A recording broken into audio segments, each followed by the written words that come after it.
Hello friends, कैसे हैं आप लोग। मेरे चैनल रूही एडुकेटर पे आप लोगों का बहुत वेलकम है फ्रेंड्स। और मैं हूँ रूही। और फ्रेंड्स, मैं आज जो आपके लिए लेकर के आई हूँ वो है बायोलॉजी का ओरिजिन ऑफ लाइफ का चैप्टर। इट मीन्स ये इवोल्यूशन है, बट इसमें जो है मैं ओरिजिन ऑफ लाइफ बताने जा रही हूँ और इसी के एमसीक्यूज़ हैं। और फ्रेंड्स देखिए, ये जो मेरा लेक्चर है इसको आप लोग प्लीज़ ध्यान से देखिएगा। और बहुत सारे लेक्चर जो टीजीटी पीजीटी के लिए हैं, बायोलॉजी के लिए हैं, वो सारे अपलोड हो चुके हैं। बहुत सारे अच्छे अच्छे क्वेश्चन हैं उसमें, तो प्लीज़ आप लोग उसको देखिएगा। और DSSB के एग्जाम्स की प्रिपरेशन स्टार्ट हो चुकी है। केमिस्ट्री फिजिक्स के लेक्चर्स भी आपको मिलेंगे, प्रीवियस ईयर क्वेश्चन पेपर भी मिलेगा मेरे चैनल पे।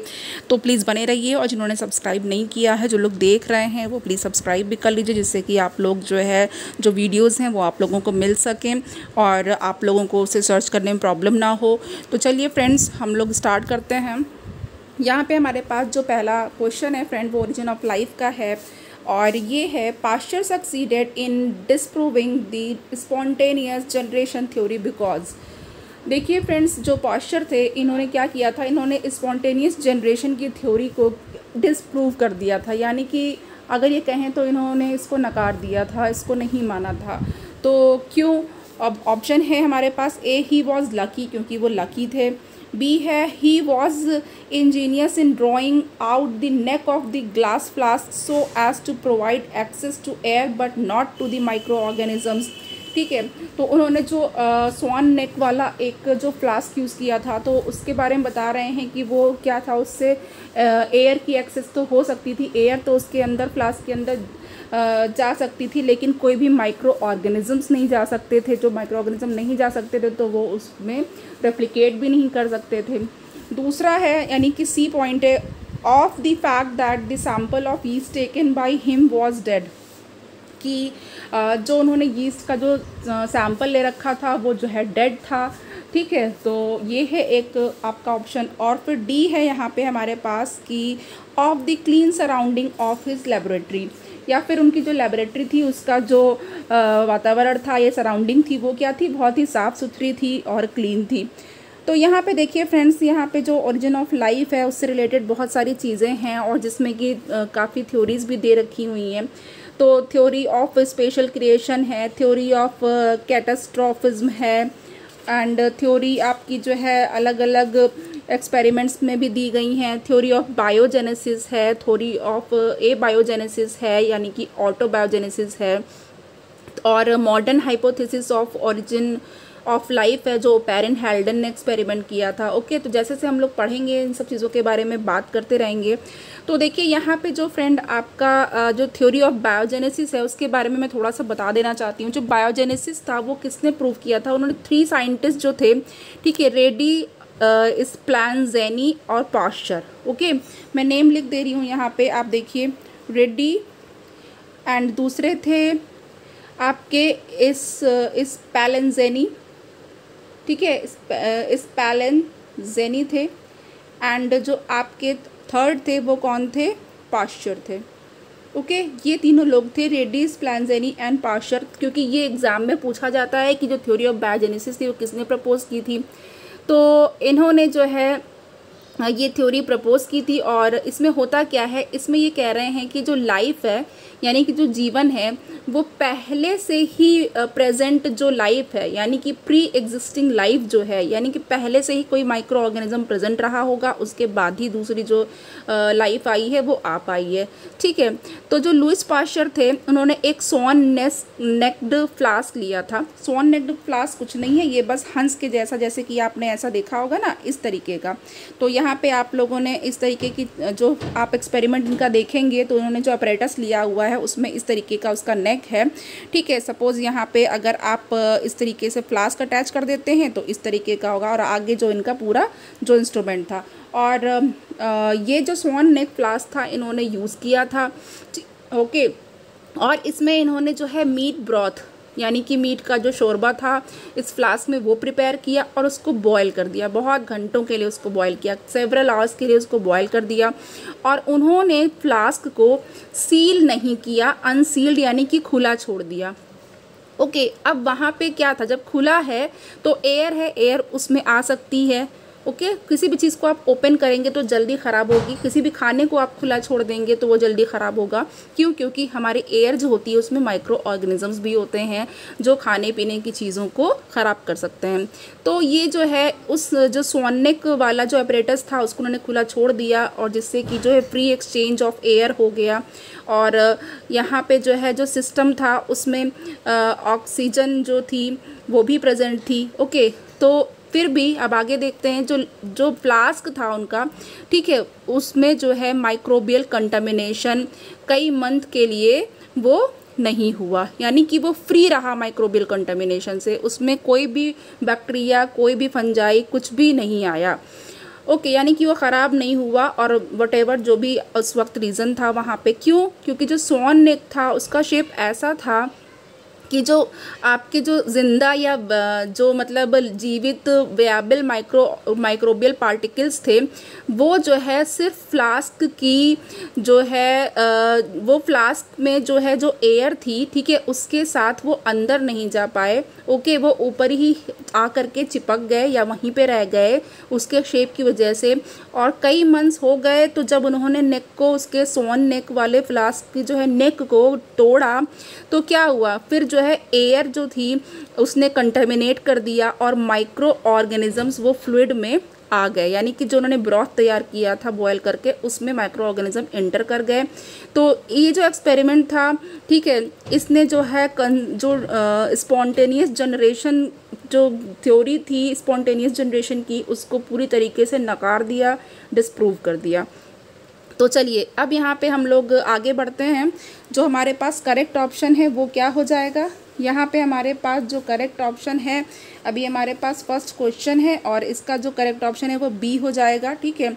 और बी जो हम लोगों ने अभी देखा ही है, यहाँ पे हमारे सामने है he was ingenious in drawing out the neck of the glass flask so the as to provide access to air but not to the microorganism. Okay, next question की तरफ हम लोग मूव करते हैं। नेक्स्ट क्वेश्चन है हमारे पास, the complex organic compound that may have first evolved in the direction of origin of life on the earth may have been.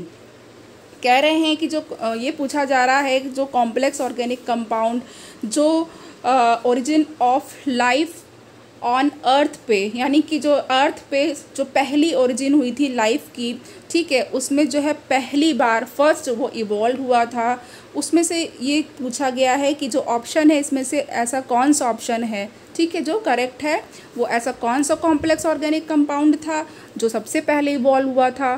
तो अब यहाँ पे ऑप्शन ए है protein and amino acid, B है protein and nucleic acid, C है urea and nucleic acid and D है urea and amino acid. तो देखिए फ्रेंड, यहाँ पे हमारे पास जो करेक्ट ऑप्शन है वो कौन सा हो जाएगा? वो हमारे पास जो है बी वाला ऑप्शन बिल्कुल करेक्ट है, और ये इंपॉर्टेंट है, इसको मैं स्टार भी देना चाहती हूँ। ये प्रोटीन एंड न्यूक्लिक एसिड सबसे पहले जब हमारी अर्थ पे जो लाइफ की ओरिजिन स्टार्ट हुई थी, जो पहला जो स्टार्ट हुआ था उसमें सबसे पहले कॉम्प्लेक्स ऑर्गेनिक कंपाउंड जो इवॉल्व हुए थे वो प्रोटीन और न्यूक्लिक एसिड थे। और आपको पता है फ्रेंड, जो सेल होती है, सेल में प्रोटीन एंड न्यूक्लिक एसिड होता है, कितना इम्पॉर्टेंट होता है सेल में, ठीक है। चलिए नेक्स्ट जो है वो हमारे पास थर्ड क्वेश्चन है। Third is the scientist related with the overthrow of theory of spontaneous generation and experiments with swan necked flask is. अब यहाँ पे देखिए पूछा गया है कि जो साइंटिस्ट थे जिन्होंने जो है थ्योरी ऑफ स्पॉन्टेनियस जनरेशन को ओवरथ्रो कर दिया एंड उन्होंने सोन नेक्ड फ्लास्क का एक्सपेरिमेंट किया, वो कौन थे? Option A von Helmont, B Louis Pasteur, C Miller and D Haeckel. तो जस्ट अभी हमने इसके बारे में बात की है, और ये जो है फ्रेंड हमारे पास थर्ड का बी ऑप्शन बिल्कुल करेक्ट हो जाएगा। He was Lewis pasture. Okay, ये लुईस पास्चर थे, तो बी ऑप्शन हमारे पास बिल्कुल करेक्ट हो गया। नेक्स्ट क्वेश्चन की तरफ बढ़ जाते हैं। नेक्स्ट क्वेश्चन है ए बायोजेनेसिस मीन्स। देखिए फ्रेंड, ए बायोजेनेसिस अगर आप ऐसे भी इसका टर्म को यूज़ करेंगे और इसका मीनिंग समझने की कोशिश करेंगे तो बायो मतलब कोई बायोलॉजिकल लाइफ है और जेनेसिस मतलब कि पैदा होना, ओके, प्रोड्यूस होना। अब ए बायोजेनेसिस है तो मतलब उसका क्या होगा? ए मतलब कि नहीं, समझ लीजिए, ठीक है। तो ए बायोजेनेसिस मीन्स क्या होगा? A origin of life from non living organisms, b है origin of life from living organisms, फिर सी है origin of viruses and microbes, and D, none of these. तो यहाँ पे देखिए फ्रेंड, जो एबायोजेनेसिस की थ्योरी थी उसको और क्या कहा जाता है, उसको ऑटो बायोजेनेसिस भी कहा जाता है। ठीक है, कि अपने आप हो गया ऑटो बायोजेनेसिस। तो अब यहाँ पे देख लीजिए, ये जो थ्योरी थी ये क्या बिलीव करती है, ये बिलीव करती है कि जो नॉन लिविंग सब्सटेंस हैं कुछ कंडीशन में वो लिविंग हो जाते हैं, ओके, या लिविंग को प्रोड्यूस करते हैं। तो यहाँ पे हमारे पास जो ए बायोजेनेसिस मीन्स में जो है, जो करेक्ट ऑप्शन हमारे पास 4 का हो रहा है वो ए हो जाएगा, ओके, कि जो ओरिजिन ऑफ लाइफ है वो नॉन लिविंग ऑर्गेनिज्म से हुई है, ओके। नाउ नेक्स्ट हमारे पास 5th है, about how long ago was the earth formed, कि कितने साल पहले, कितने टाइम पहले अर्थ बनी थी। तो ऑप्शन है हमारे पास ए, यहाँ पे स्टार बना देती हूँ, याद कर लीजिएगा फ्रेंड, एग्जाम में क्वेश्चन आ चुका है ये। ए है 4.6 billion years ago, b 10 billion year ago, c 3 billion years ago, d है 20 बिलियन ईयर्स अगो। तो ये आपको डेटा याद करना है फ्रेंड। हमारे पास जो बी है, सॉरी हमारे पास जो 5th है उसका जो करेक्ट ऑप्शन हो जाएगा वो ए हो जाएगा, यानी कि 4.6 बिलियन ईयर्स पहले जो अर्थ थी या पृथ्वी थी उसकी उत्पत्ति हुई थी। Next 6th is there is no life on the moon because there is no A carbon, B nitrogen, C water, D silicates. तो बताइए कि मून पर कोई भी लाइफ क्यों नहीं है, क्योंकि वहाँ पे क्या नहीं है, हमारे अर्थ पे लाइफ को क्या सपोर्ट करता है, हमारी अर्थ पे अगर देखा जाए तो लाइफ को वाटर और ऑक्सीजन दोनों सपोर्ट करती है। और वाटर जो होता है H2O होता है, जिसमें इटसेल्फ ऑक्सीजन का एटम जुड़ा हुआ है। तो यहाँ पे हमारे पास वाटर जो है वो बिल्कुल करेक्ट हो जाएगा। जो मून है वहाँ पे वाटर नहीं है, अगर वाटर होता तो मे बी वहाँ पे लाइफ का कोई एग्जिस्टेंस होता। नेक्स्ट हमारे पास 7, according to Oparin life originated as. अब यहाँ पे देखिए, A self reproduction, B God's desire, C effect of sunlight on mud, and D है नन ऑफ दीज। तो यहाँ पे हमारे पास जो 7 का करेक्ट ऑप्शन हो जाएगा वो नन ऑफ दीज है। देखिए फ्रेंड, ओपेरिन हेल्डन थ्योरी भी है जिसको बायोकेमिकल ओरिजिन ऑफ लाइफ कहते हैं, ओके। तो अब देखिए फ्रेंड, यहाँ पे क्या है, जो ओपेरिन थे उन्होंने एक्सपेरिमेंट किया था, और जो एक और भी साइंटिस्ट थे हेल्डन थे, उन्होंने भी किया था। तो देखिए फ्रेंड, पहले जो है जो मॉडर्न हाइपोथेसिस थी ओरिजिन ऑफ लाइफ की वो हैकेल ने बताई थी, ओके। जो मॉडर्न हाइपोथेसिस थी वो हैकेल ने बताई थी, और उसके बाद जो है ओपेरिन और जो हेल्डन आए थे उन्होंने केमिकल थ्योरी पे वर्क किया, और उसको जो है द ओरिजिन ऑफ लाइफ जो बुक थी उसमें ये वर्क भी उनका पब्लिश्ड हुआ था, ओके। तो आप ये भी नोट कर लीजिए, the origin of life, the origin of life book में जो है ये पब्लिश भी हुआ था। देन उसके बाद ये हुआ कि जो ये ओपेरिन हेल्डन थ्योरी है इसको प्रोटोबायोजेनेसिस की थ्योरी भी हम कहते हैं, ये भी आप समझ लीजिए। इसको कौन सी थ्योरी कहते हैं, प्रोटोबायोजेनेसिस, ओके। इसको प्रोटोबायोजेनेसिस की थ्योरी भी कहा जाता है, और ये स्टैनले मिलर ने सपोर्ट किया था इनको। तो ये भी इम्पॉर्टेंट है, किसने सपोर्ट किया था इनको ये भी नोट डाउन कर लीजिएगा, स्टैनले मिलर ने इनकी थ्योरी को सपोर्ट भी दिया हुआ था, ठीक है। और उसके बाद एक्सपेरिमेंट्स किए गए थे और कुछ स्टेप्स थे। तो पहला जो स्टेप था उसमें कि origin of earth and it's primitive atmosphere, तो कि ओरिजिन ऑफ अर्थ, और इसमें जो पहले प्रारंभिक जो प्रिमिटिव एटमॉस्फेयर था वो पहले स्टेप में उस पर किया। फिर देन उसके बाद जो सेकंड किया वो केमिकल इवोल्यूशन पे किया, सेकंड वाला किस पे किया, केमिकल इवोल्यूशन पे किया इन्होंने, ओके। नोट डाउन करते रहिएगा। और जो थर्ड है वो बायोलॉजिकल इवोल्यूशन हुआ, फिर थर्ड क्या हो गया, बायोलॉजिकल इवोल्यूशन हो गया, ओके। तो इस तरीके से, तो अब यहाँ पे ये जो इनके एक्सपेरिमेंट्स हैं वो हैं। तो अब आप इसको ये समझ सकते हैं कि जैसे कि ओरिजिन ऑफ जो अर्थ है उसमें इन्होंने जो दिया था वो क्या कहा था कि जो पहले जो हमारी अर्थ पे जो प्रिमिटिव एटमॉस्फेयर था, पहले का जो हमारा वातावरण था वो कैसा था, बहुत ही ज़्यादा स्ट्रांगली क्या था, रिड्यूसिंग एटमॉस्फेयर था। ये भी क्वेश्चन पूछा जा सकता है, पूछा जा चुका है इवन, कि जो पहले हमारी अर्थ पे था वो कैसा एटमॉस्फेयर होता था, वो रिड्यूसिंग एटमॉस्फेयर होता था। और उसमें क्या क्या था, जैसे कि हाइड्रोजन, ठीक है, मीथेन, ओके, मीथेन, और यहाँ पे अमोनिया, ठीक है, NH3 अमोनिया, एंड कुछ water vapours, some water vapours, इस तरीके से चीज़ें वहाँ पे थी पहले। और नॉन ऑक्सीजनिक था, यानी कि ऑक्सीजन तो थी ही नहीं पहले, तो एटमॉस्फेयर कैसा था, फ्री ऑफ ऑक्सीजन था या नॉन ऑक्सीजनिक था। And water, carbon dioxide, carbon monoxide और कुछ मेटालिक ऑक्साइड्स, तो ये सारे थे, रॉक वगैरह थी।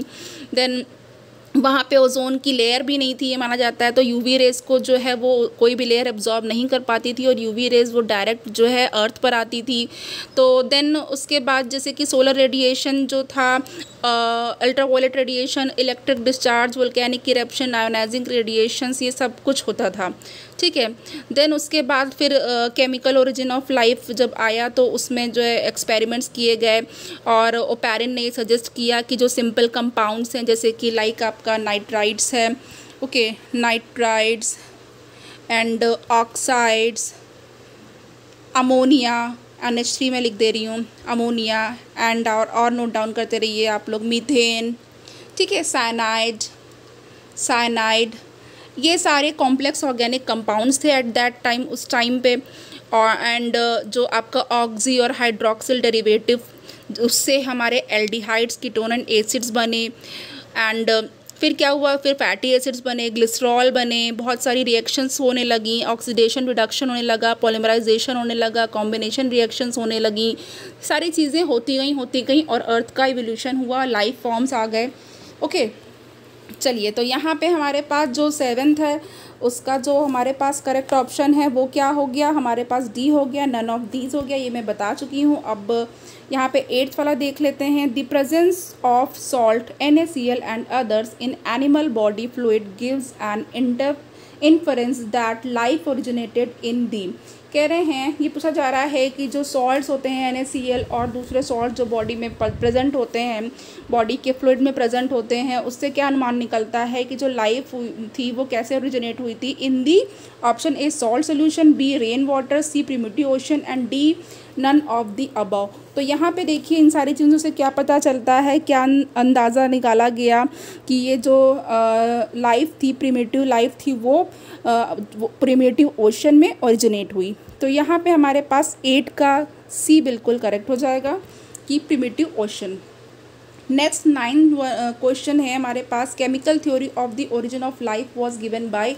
तो इसको और भी हमारे पास पूछने का एक अलग वे भी है कि who propose that the first form of the life could have come from pre existing non living organic molecules. Okay, ये पूछा जा रहा है कि जो chemical theory of origin of life थी वो किसने दी थी, या तो फिर ये पूछ सकते हैं कि किसने पहले जो फर्स्ट फॉर्म था लाइफ का वो pre existing non living organic molecule से आया है, ये बताया।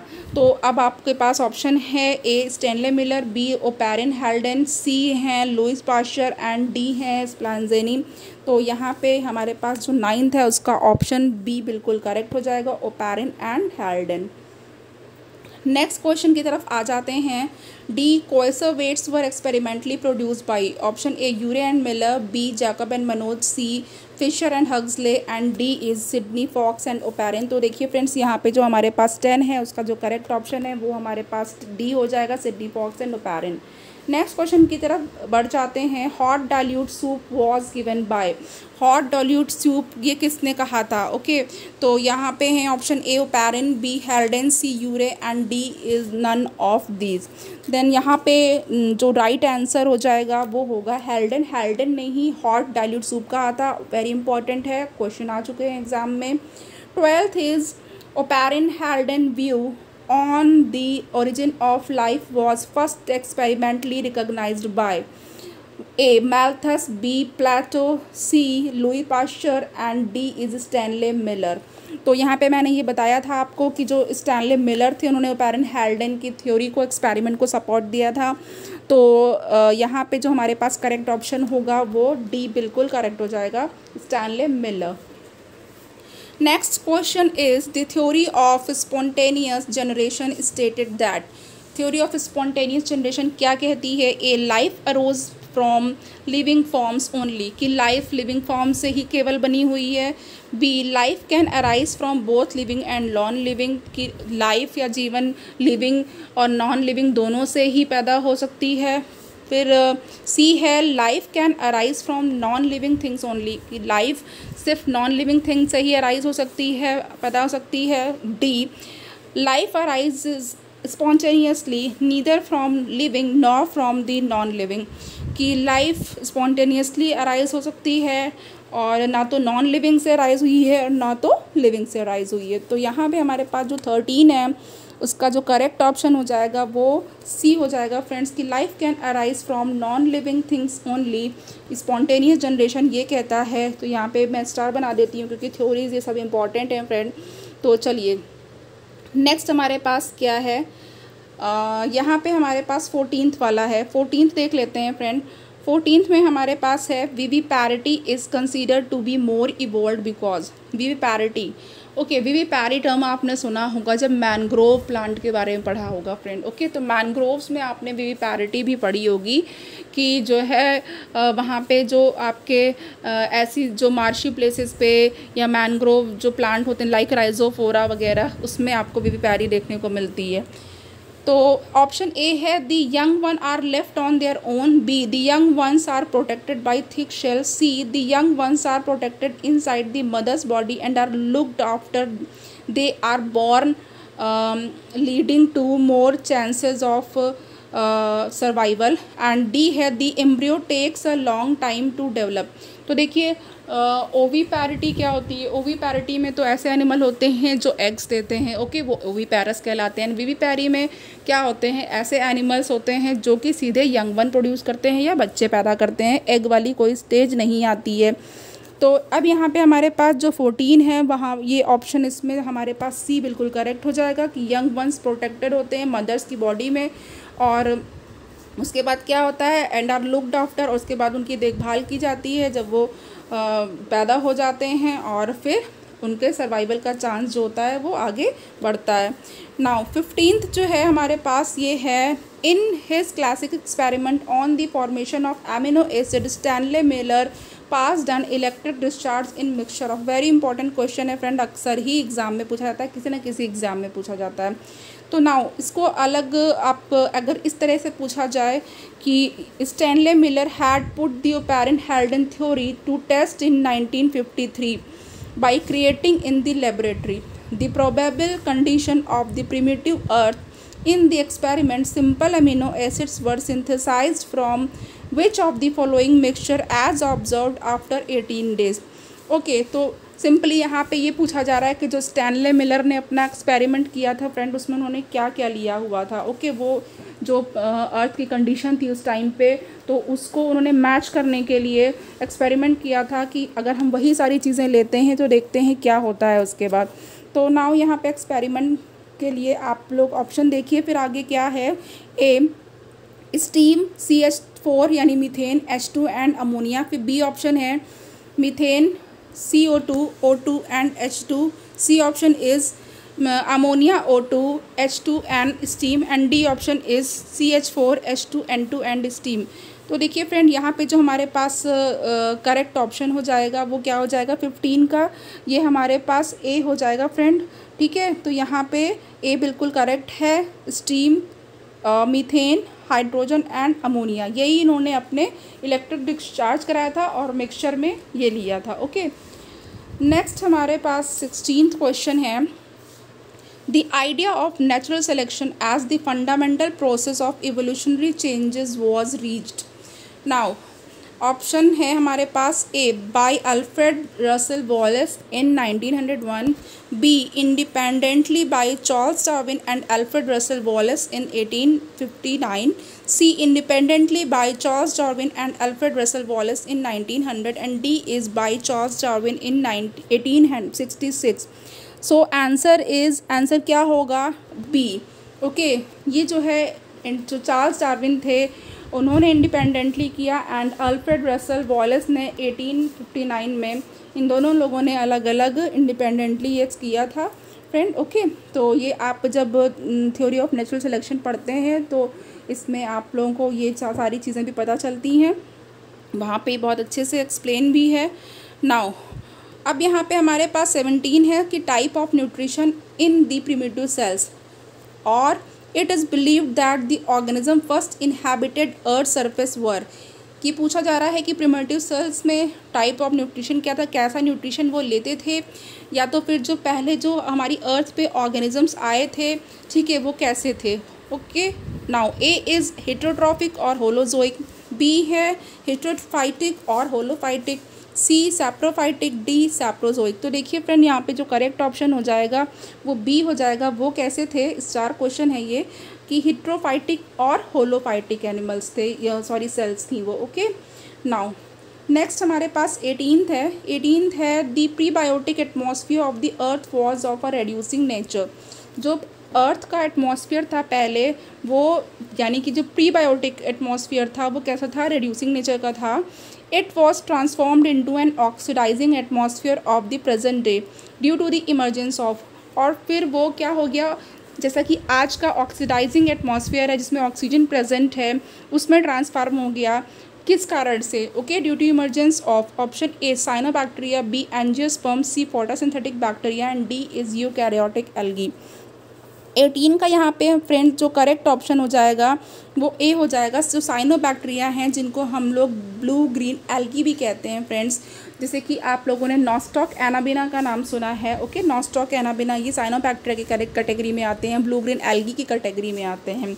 तो करेक्ट ऑप्शन इज़ साइनोबैक्टीरिया।